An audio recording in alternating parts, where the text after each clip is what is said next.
les pires phrases de rupture. Salut à tous, j'espère que vous allez bien. Je suis Oriana. Pour ceux qui ne me connaissent pas, n'hésite pas à t'abonner. Je suis votre coach en développement personnel et spécialisée dans les relations amoureuses. Donc sur Instagram, il y a quelque temps, j'ai posé la question des pires phrases de rupture que l'on peut entendre, que vous avez entendues lors de votre dernière rupture. Enfin, j'espère qu'il n'y en a pas eu trop non plus. Donc c'est parti, je vais vous les lire et on va discuter ensemble de ce sujet. C'est parti. Du coup, j'ai pris mon petit PC pour vous lire tous ces petits messages que vous m'avez envoyés, ces messages sympas de la rupture. Donc le premier, c'est parti. Tu es une femme magnifique, mais j'en vois une autre. Alors là, pas très classe. Tu es trop entière. Alors c'est vrai qu'on ne comprend pas trop. Je suis trop entière, c'est-à-dire je donne trop, je suis trop pressante. C'est vrai que c'est un petit peu... On pourrait se poser la question de qu'est-ce que ça veut dire être trop entière. Celle-là est pas mal non plus. Pour le moment, pas de projection pour nous, mais tu as beaucoup de qualités pour trouver. Ça fait un petit peu entretien d'embauche quand tu as été refusé d'un entretien d'embauche.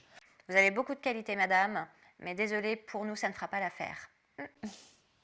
Celle-là est pas très sympa. Je ne me vois pas faire ma vie avec toi, alors on arrête, même si je t'aime bien. Alors peut-être que le « si je t'aime bien » était peut-être pour rassurer un petit peu, pour être moins mauvais, on va dire. Alors celle-là est pas mal. Il y a trop de passion, je me suis laissée emporter par la passion qui était très forte. Et je n'ai pas réfléchi à notre grande différence d'âge. Pourtant, quand vous rencontrez quelqu'un, en général, on sait assez vite la différence d'âge. En tout cas, cette personne a été au moins claire. Ah, celle-là est pas mal. Il me faut des sentiments rapidement. Je n'en ai pas actuellement. On se dit pas que les sentiments peuvent venir. En même temps, ça mérite d'éclair. Et c'est vrai que certaines personnes n'ont pas de sentiments rapidement. Donc, bon. Une aussi, qui était pas mal. Je veux pas que tu te lèves un matin en pensant que tu as perdu ton temps. Du coup, je te rends ta liberté.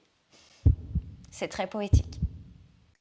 Et ensuite, on va avoir un petit peu tous les messages qui sont un petit peu des messages pour se déculpabiliser de la rupture. Comme « c'est pas toi, c'est moi. Je n'ai rien à te reprocher. Tu es quelqu'un de bien. C'est pas toi le souci, c'est moi. » Il y en a une aussi qui est pas mal, qu'on retrouve souvent, et vous me le dites souvent aussi en live. « Tu es une belle personne. C'est pas toi le problème. » Alors c'est sûr ce genre de phrase, ça peut être un peu déstabilisant parce qu'on se dit mais si je suis si bien que ça, pourquoi la personne me quitte? Certaines personnes vont peut-être avoir certains traumatismes et du coup ne veulent pas s'engager et donc voilà, préfèrent se retrouver un peu seuls parce qu'ils n'arrivent pas à s'engager, c'est possible. Ou alors ça va être des personnes qui n'ont pas envie de s'enquiquiner et donc qui préfèrent vous rassurer en vous disant que vous êtes des personnes bien, mais que ça ne fonctionnera pas par la suite. Donc ça c'est plutôt pour se déculpabiliser un petit peu de cette rupture compliquée. Il y en a aussi qui vont vous faire croire qu'ils vous aiment encore. Et c'est notamment le message qu'on a reçu. « Je ne suis plus amoureuse de toi, mais je t'aime. » Alors là, on est vraiment dans un message qui est très difficile à comprendre. Tu n'es plus amoureuse de moi, mais je t'aime. Et il y a quelque chose qui ne va pas. Donc là, la personne s'est peut-être perdue dans son excuse. Bref, tout ça pour vous dire qu'il n'y a pas de meilleure façon de rompre. Il y a bien sûr des excuses qui sont vraiment pas très... qui sont pas à entendre finalement, qui ne veulent rien dire, comme les messages que je viens de vous dire.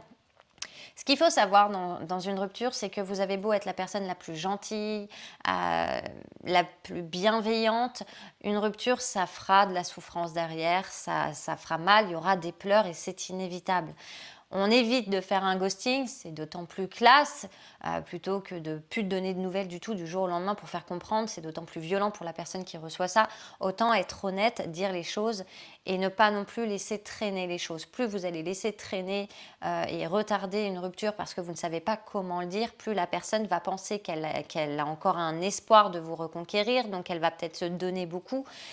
Le problème, c'est que vous savez déjà que vous voulez partir. Donc, il vaut mieux dire les choses honnêtement, sincèrement, sans dire « c'est pas toi le problème, c'est moi », parce que ça veut rien dire, c'est pas spécialement compréhensible, mais de dire « voilà, je n'ai pas de sentiments, je n'ai plus de sentiments, je préfère qu'on en reste là car notre relation finalement ne va pas aller dans le bon sens et tu vas finir par souffrir parce que, voilà, ou je vais aussi souffrir par la suite ».